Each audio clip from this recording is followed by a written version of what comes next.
okey, sementara tu. Itu contoh. Itu Ah, kepercayaan saya saja. sementara tu, izinkan kita berbual mengenai kekasih lama Dr. Mahathir Mohamad, iaitu Sayang Salmah. Tak apa. Kalau saya ingat, saya jawab.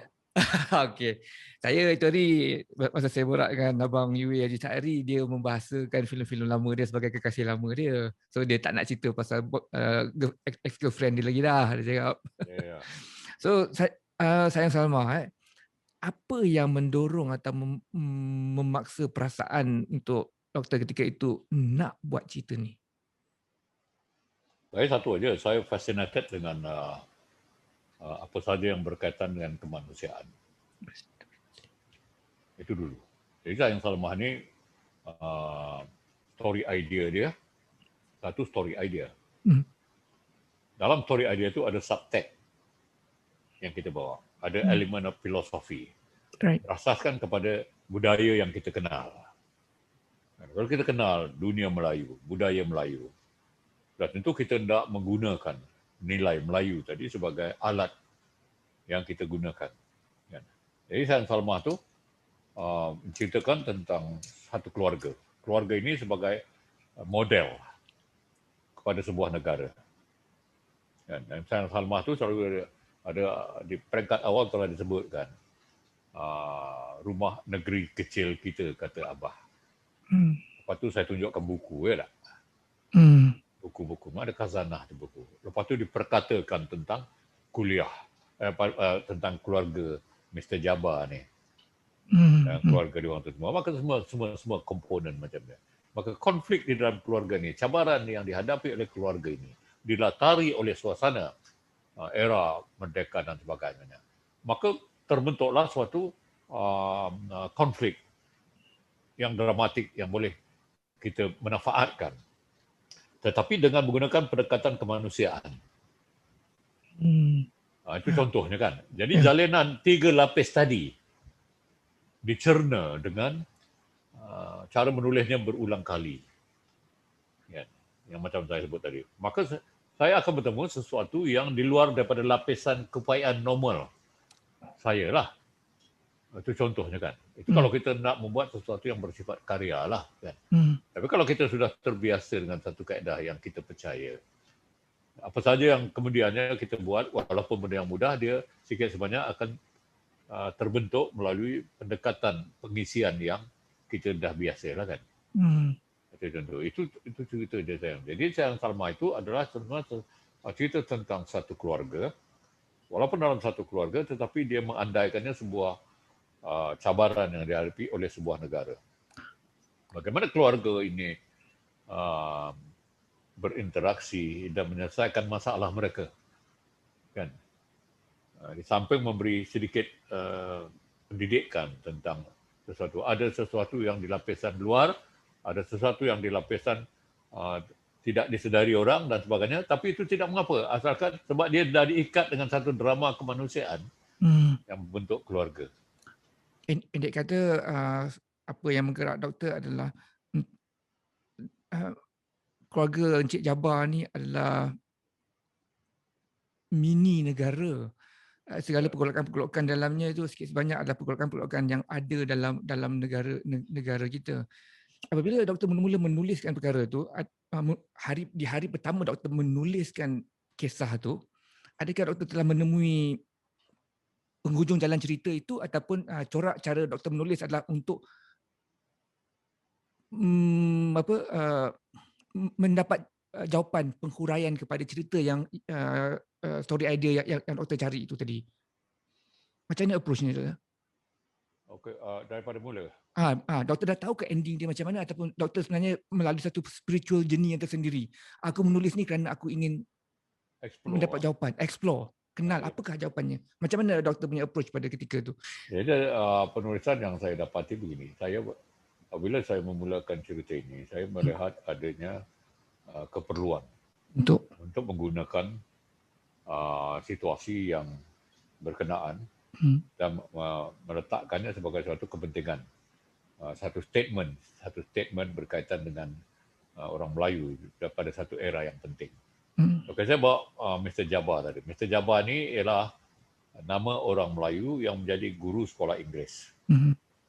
Dan dulu ada golongan Melayu yang masuk jadi cikgu sekolah Melayu. Kemudian dia banyak masuk UMNO.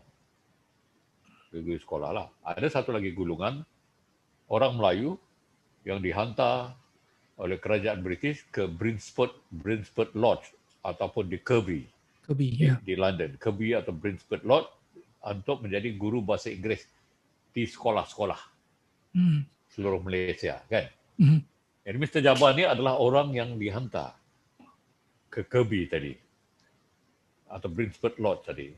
Maka dia menjadi Mr. Jabbar, kan? Itu nama dia, Mr. Jabbar ni. Mr. Jabbar ni ada nama sebenar, Cikgu Jabbar, Mr. Jabbar di Muar Johor sana. Dan orang kenal Mr. Jabbar ni adalah guru sekolah Inggeris yang disiplin Inggerisnya bagus, pakaiannya apa semua kita kan. Ya. Inilah sebenarnya kepimpinan Melayu asal. Sebab mereka telah terdedah kepada budaya hidup dan juga dunia barat. Kemudian dia balik ke Malaysia, dia mengajar di sekolah-sekolah Melayu bahasa Inggeris. Jadi mereka membawa ini. Tetapi masalahnya di Malaysia, di peringkat awal politik Malaysia dikuasai oleh golongan bangsawan. Tengku Rahman, Tun Razak, Tun Ismail.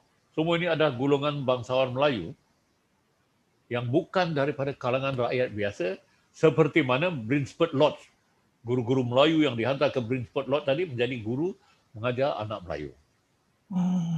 So disiplin yang dibawa oleh Tengku Rahman, Tun Razak, Tun Ismail dan lain-lain, golongan bangsawan Melayu yang menjadi pemimpin UMNO dan sebagainya, tidak sama budaya hidupnya dengan guru-guru Mr. Jabbar, Brinsford Lodge tadi. Mereka mempelajari sebenar-benarnya disiplin barat. Anak-anak raja, anak-anak golongan bangsawan yang menjadi pemimpin, Tengku Rahman, Tun Razak dan sebagainya, termasuk Najib dan segala benda ni, adalah golongan bangsawan. Mereka bukan rakyat. Seperti Mr. Jabbar yang saya sebut tadi. Maka adilisme Mr. Jabbar yang menjadi guru di dalam Sayang Salma tadi adalah adilisme Melayu sebenar.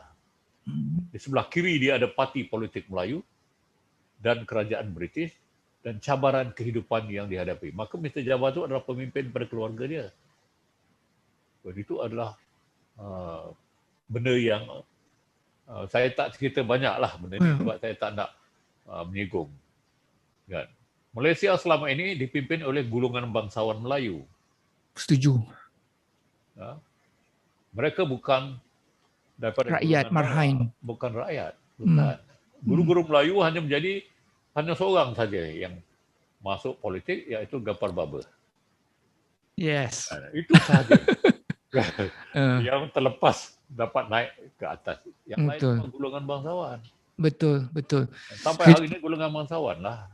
Sekejap lagi kalau boleh, kalau ada kesempatan saya nak berbual dengan Dr. mengenai seorang yang bernama Mat Arsyad. Muhammad Arsyad. Dia adalah orang yang mangsa pertama di dalam kejadian peristiwa Pasir Salak. Mungkin doktor pernah dengar atau telah terlupa lah. Adalah satu watak yang telah diterlupakan oleh negara kita. Mat Arsyad ni menurut catatan Frank Suttonham, dia adalah seorang yang lelaki sekitar umur 50-an, memasuki umur 50-an, tetapi kita tak banyak tahu pasal dia. Dia adalah seorang penjawat awam. Dia telah dibunuh dengan tombak oleh Pandat Indut ketika menampalkan poster pengisytiharan. Dan negara telah melupakan dia. Mungkin kerana semangat-semangat nasionalisme atau kepentingan nasionalisme, maka orang macam dia telah terlupakan. Walhal banyak perkara penting yang sepatutnya kita pelajari daripada Mat Arsyad. Sebab itu kita balik yang tadi sikit. Sebab itu bila kita tulis, kita buat cerita yang sama tapi dari sudut pandang yang lain. Yang lain. Mat Arsyad tadi adalah satu point of view baru tentang Pasir Salak kan bernama tadi. Betul, Pasir Salak, correct. Pasir Salak perlu dilihat dari kacamata point of view Mat Arsyad tadi. Betul. Itu kerja kita. Kamu sebagai orang Pasir Salak apa ya? Tidak. Sebagai contoh lah kan. Sebagai contoh. That responsibility sebagai karyawan, sebagai penulis, sebagai pemikir. Betul. We have to think and try to bring up ini benar-benar nilai yang sebegini. Ya, betul. Kan? Saya memang fascinated by Mak Arsyad sebab apa? Siapakah dia ni? Dan macam mana dia kerja dia adalah juru ahli bahasa untuk JW Birch. Ha. Dan bagaimana dan dia tahu orang sedang merusuh sekarang ni, tapi dia menjalankan tugas dia juga untuk tampal notis proclamation tu di sebuah kedai, salah satunya kedai Cina yang ada dekat Pasir Salak tu. Dan dia sejarah dia amat mengagumkan jugalah. Bukan sejarah, anekdot kejadian apa yang berlaku pada dia tu. Sebab itu kita boleh membesarkan ini. Benda ni kita boleh besar. Bila kita pilih satu sudut pandang, kita bawa nilai yang dibesarkan. Dan kita gunakan dia untuk masuk beberapa lapisan pemikiran. Ya. Pemikiran kita ataupun benda-benda yang patut ada. Itu Ya, namanya karya. Dan berbalik pada Mr. Jabbar tadi, Doktor, kan? Ya. Saya memang takkan nampak pemikiran doktor yang dari sudut latar belakang Mr. Jabbar tadi tu apabila saya tonton tu. Dan apabila saya cuba recall balik, Mr. Jabbar ni tadi doktor cakap dia adalah seorang yang bukan daripada golongan bangsawan. Dia lebih kepada marhain. Tetapi apa yang saya recall, Mr. Jabbar ni seolah-olah dia seorang Malay bourgeoisie juga. Dia seorang elitis juga daripada posture dia, pakaian dia. Sebaliknya anak dia Hasan tu ialah seorang yang ingin kembali kepada, keluar daripada being a bourgeoisie kepada pejuang bangsa yang daripada golongan rakyat. Betul. Ya. Jadi macam mana perkara itu boleh berlaku? Ya, ini adalah interpretasi saya. Interpretasi saya atau kita di dalam menilai masyarakat Melayu. Okey. Pertamanya, Mr. Jabbar adalah seorang orang Melayu yang cerdik, yang terpilih sebagai guru.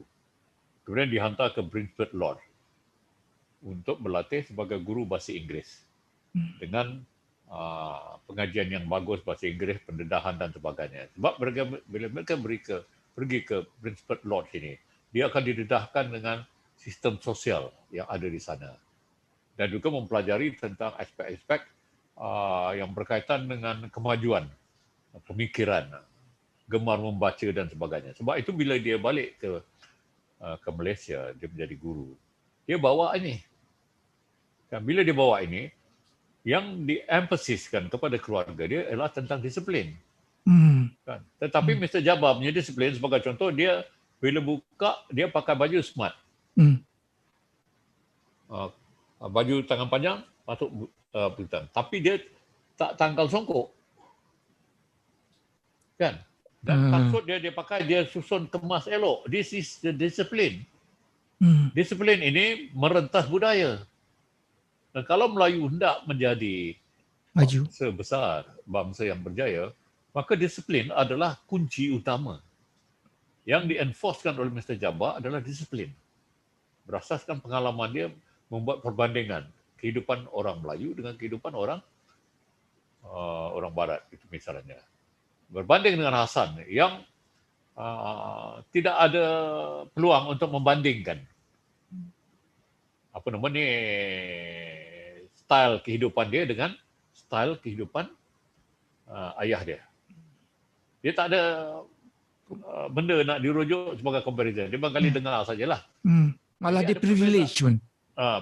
Perbezaan pandangan, walaupun benda yang sama dan betul, tapi apabila orang mengambil langkah yang berbeza, hasilnya akan berbezalah. Kan? Kejadian yang berlaku kepada Hasan itu adalah kejadian di mana dia adalah konflik politik di antara dia dan juga orang dalam UMNO tadi. Kan? Walaupun sakit schizophrenia, sakit gila tadi adalah sakit keturunan. Schizophrenia ni adalah sakit keturunan. Barangkali entah berapa generasi sebelum tu ada keluarga dia yang mengidap penyakit yang sama, kan. Tapi kerana dia terperangkap dengan politik dan juga budaya hidup yang pada ketika itu dihadapi oleh semua orang Melayu misalnya, maka dia mempunyai nilai yang rapuh lah. Bila ayah dia meninggal, dia sudah tak boleh nak membendung lagi dia punya schizophrenic punya elemen dalam diri dia tadi, maka dia jadi rapuh macam tu. Itu bendanya. Jadi ini adalah akibat daripada konflik dalam politik Melayu. Kan? Filem ini dulu diambil oleh pemuda UMNO buat satu tayangan perdana. Kan? Bila habis filem ini ditayangkan, mereka jumpa saya kata, you telah mendahului politik UMNO. Kan? Saya tak ingat siapa yang cakap kan. Dan lepas itu, pada masa itu sebenarnya orang telah melihat persoalan Anwar Ibrahim sebagai tokoh yang sudah terperangkap dengan permainan politik dan dipenjarakan masa ketika itu. Waktu tayangan perdana yang dia orang UMNO tadi buat di ketika itu. Jadi perbualan itu begitu. Jadi yang saya dah sebutkan begini adalah tadi tentang politik. Sebenarnya cerita tentang politik Melayu. Keluarga Melayu tadi, bagaimana kepercayaan yang berbeza, amalan berbeza, disiplin yang berbeza menyebabkan Melayu itu terperangkap dengan cita-cita perjuangan yang dia bawa. Itu maksudnya. Kalau kita melihat dia sekali secara perbandingan lah di antara disiplin yang dibawa oleh Mr. Jaber ada katakan. Mr. Jaber menggunakan songkok sebagai satu simbol kepada keteguhan nilai Melayu dia. Kan? Dan juga disiplin dia balik, dia letak songkok dia, dia ambil kasut dia, apa semua ini, duduk nak makan. Dia tanya apa khabar anak-anak dia nak makan, semua ikut disiplin. Itu saja saya sengaja besarkan ini. Sebab scene dia tak banyak. Saya sentiasa besarkan ini untuk menunjukkan bahawa disiplin itu sangat diperlukan oleh orang Melayu, terutama di dalam keluarga. Sebab kita sebagai bangsa baru yang akan merdeka, kita harus jelas apakah langkah-langkah kita buat. Kita tak boleh menggunakan politik terbuka. Macam mana Hasan dan juga ketua pemuda mereka berkonflik. Bustaman. Kan? Itu antara bendanya lah. Kita tak boleh guna banyak scene di situ sebab kita bergantung kepada drama atau konflik yang keseluruhan kepada keluarga tadi. Ada line-line yang ditutur oleh Sejabar tu, macam saya dah lupa soalan bunyi macam ni, macam Mr. Jabar question, adakah merdeka itu sebenarnya lebih bagus? Tanggapan saya bila melihat dalam Mr. Jabar tu, seolah-olah Mr. Jabar ada question tu, kalau merdeka adakah ia bagus, lebih kurang saya paraphrasing. Tepat ke kenyataan saya kata? Mr. Jabar ada question soalan tu. Dia kata ini, dia kalau tak silap dia sebut begini. Tentang dia kata yang anak dia sebut ialah tentang the Malay nationalism. Kan? Kalau macam ni, macam mana kita nak merdeka, kata si anak dia. Hasan. Dan kita mesti terus memperjuangkan the Malay nationalism. Itu adalah perjuangan UMNO tu. Nasionalisme Melayu adalah perjuangan UMNO. Kan? Yeah. Ayat itu disebutkan oleh Sidi Raza atau Hasan dalam letak tu. Tapi kata apa nama Mr. Jabar, dia kata ayah tak peduli apa yang dikatakan Tengku Abdul Rahman, apa yang dikatakan oleh Datuk On. Tapi dia pun ambil songkok letaknya. Tetapi ke mana kita mau pergi? Ya, okey. Mana kita nak pergi? Ini dulu.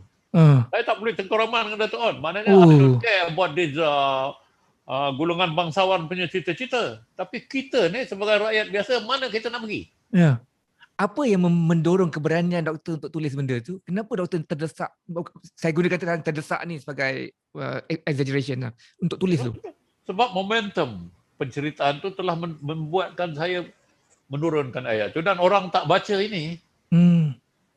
Orang tak perasan itu, orang tak tengok tu. Baca ini kan. Jadi Sidi Arza menyebut dengan jelas, dia pakai baju Melayu, songkok, dia duduk kat depan ayah dia. Ya. UMNO lah ni. Ini luaran ni. Kan? Kata-kata, kalau begitu kita tak akan merdeka sampai bila-bila. Maknanya UMNO hanya memikirkan tentang kemerdekaan, tetapi tidak bersedia untuk menggalas kemerdekaan itu. itu oleh CD tadi. Hmm. Kan? Tapi ayah dia kata, aku tidak peduli apa yang dikatakan Dr. Rahman, apa yang dikatakan oleh Dr. On. Tetapi soalannya kemana kita mau pergi. Lepas tu dia ambil songkok, pakai kepala dia berjalan. Ah. Ha? Ya. Shot tu doktor memang memang macam nampak purposely ada satu shot yang songkok tu repeatedly dan dia ambil kepada tu. Saya cakap apa? Digunakan 2 kali dalam scene ini. Satu ketika dia balik, dia letak songkok dengan tertib di atasnya. Ya. Dia ambil songkok, dia sampai, dia letak kasut, lepas tu angkat kasut, letak di bawah, susun kasut elok-elok, lepas tu dia ambil songkok, buka songkok, sangkut pada penyangkut baju. Close up di sana. Bila close up, artinya kita emphasize. Ya. Kita emphasize. Bila kita nak close up, kita mesti cuba, ini apa benda? Apa benda dia? Lepas tu, bila scene dia sekali lagi dengan Hasan, last kali dia ambil songkok, dia letak atas kepala dia untuk keluar. Kan? Setelah dia meluahkan kata-kata kemana kita nak pergi. Right. Kalau kita tengok daripada Sains Salmah tu, sejabar tadi, di era itu, natijah dia ataupun kesan yang mungkin berlaku adalah satu, pembikin filem ni mencabar pemikiran awam, kebiasaan. Adakah dia question aku tak peduli Tunku Rahman dan sebagainya, tapi mana dia nak pergi, dia mencabar. Dan nombor 2, sebagai pembikin filem, tidakkah ada ketakutan untuk orang miss the point bahawa Jabbar ni bukan orang jahat? Bukan saya cakap dia orang jahat, dia bukanlah begitu negatif, dia is the thinker beyond our time, probably. Soalan dia berkaitan keberanian doktor untuk membuat perkara tu lah. Saya tidak mengatakan itu sebagai keberanian. Tapi saya boleh katakan begini. The script call for that kind of answer. Demand that kind of question and an answer. It is not only you purposely saying it. Correct. You're right. The script demand, the story flow, the momentum of the rhythm of the delivery, kan, menyampaikan benda itu. Kan. Filem ini, penapisan filem tidak potong apa benda. Dia hanya potong satu scene aja, di mana Hasan berletih di dalam kandang. Dalam tu ada ayat yang dipotong. Kenapa doktor? Apakah ayat yang ada dalam tu? Dia kan Hasan kan merepek malam-malam dekat kandang dia. Dia kata naklah kita bersatu padu dan kita jangan berpecah belah apa semua gitu gini kan. Jadi ada ayat di dalam tu kan yang dipotong oleh penapis filem. Apa agaknya ayat itu? Tapi yang tadi dia tak potong. Jadi saya kata okeylah. Itu contohnya kan. Jadi itu antara benarnya. Jadi kalau kita boleh lepas yang tadi itu, tak apa. Tapi tujuannya sampai. Kan alhamdulillah filem ini nampaknya dibuat dalam tahun 1994. Dan sampai hari ini ianya nampaknya masih ada ditayangkan oleh macam-macam stesen TV. Ya. Streaming platform banyak. Dan platform dah banyak macam-macam kan. Saya rasa ini antara filem yang banyak kali ditayanglah, diulangkan. Kali ada kesesuaian dia. Itu sebenarnya itu menggembirakan saya lah sebagai pembikinnya. Ya. Okay, saya don't mean to be rude ataupun apa. Saya hanya curious lebih kepada dalam soalan saya adalah out of curiosity dan bukan sebagainya. Kalau kita tengok pada Sains Salmah, boleh tak saya tanya cerita siapakah ini? Ia berkenaan dengan cerita siapa? Saya masih kurang faham. Macam mana? Cerita siapakah ini? Adakah ini cerita Hasan ataupun ini cerita adik dia, siapa nama? Saleh. Saleh ataupun ini cerita Salmah? Saya masih confused siapa yang saya nak root dalam cerita ni.